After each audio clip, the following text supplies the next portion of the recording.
border wrote thw.arts may bid to clinch Brexit trade deal. Brussels, Reuters. Prime Minister Theresa May failed to clinch a deal on Monday to open talks on post-Brexit free trade with the European Union after a tentative deal with Dublin to keep EU rules in Northern Ireland angered her allies in Belfast.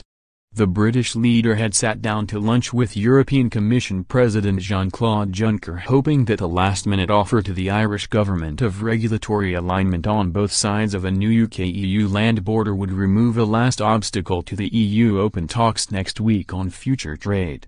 Yet as May and Juncker spoke in Brussels and the pound rose on prospects of free trade and perhaps a very soft Brexit, Northern Ireland's Democratic Unionist Party, thw, issued an uncompromising reiteration of its refusal to accept any divergence from rules on the British mainland. Irish Prime Minister Leo Varadkar cancelled a news conference and the pound fell back, losing a cent against the dollar, as May and Juncker emerged to say there was still not sufficient progress on divorce terms to move ahead. May agreed with Juncker that a deal could be reached in a few days before the EU summit on December 14 to 15. But that promise did little to stem recriminations at home, where Brexit campaigners want Britain to become what one called a free agent and set its own rules. Varadkar shared the view of some officials in Brussels that it was an opportunity missed.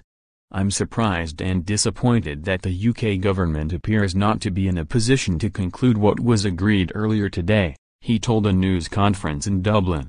"I accept that the British Prime Minister has asked for more time and I know that she faces many challenges and I acknowledge that she is negotiating in good faith. But my position and that of the Irish government is unequivocal. The Irish border has emerged as a defining issue for Brexit, one of the thorniest of three main issues, which include how much Britain should pay to leave and protections for expatriate citizens' rights, to be settled before moving talks forward." With time running down after Britain triggered the two-year divorce process in March, May is keen to push the talks to a discussion of future trade to try to offer nervous businesses some certainty over their investment decisions. All sides say they want to avoid a return to a hard border between EU member Ireland and the British province of Northern Ireland, which might upset the peace established after decades of violence. But they have found it difficult to find the right wording on guaranteeing the unguarded border as set out in the 1998 Good Friday Peace Agreement that will suit all sides. Dependent on the support of lawmakers in the tw for a majority in Parliament, May must keep them on board and has repeated that she wants to maintain the economic integrity of the United Kingdom in any Brexit deal. By suggesting May would settle for continued regulatory alignment if there was no alternative way, some in the tw and in her own party fear Northern Ireland could get a kind of special status that could draw it away from the mainland. A tw source said the party's leader, Arlene Foster, had spoken to May while she was in Brussels. The phone call took place shortly after Foster told supporters she would not allow a Brexit deal that created regulatory divergence. The leaders of Scotland and Wales, and the Mayor of London, also announced that they would want to follow suit if special terms were agreed for Northern Ireland. "We haven't decided to dismantle the United Kingdom and give in to the demands of the Irish government," said pro-Brexit lawmaker Jacob Rees-Mogg after a Conservative Party meeting in London. May's aides were sanguine, saying expectations had been too high for what some had billed as a crunch meeting in Brussels, and they played down any involvement of the tw in sinking the deal.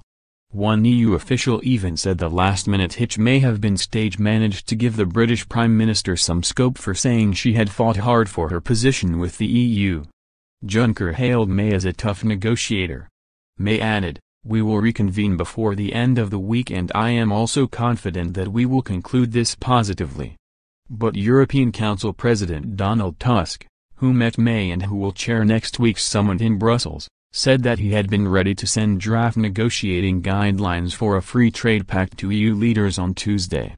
"It is now getting very tight but agreement at December summit is still possible," Tusk tweeted.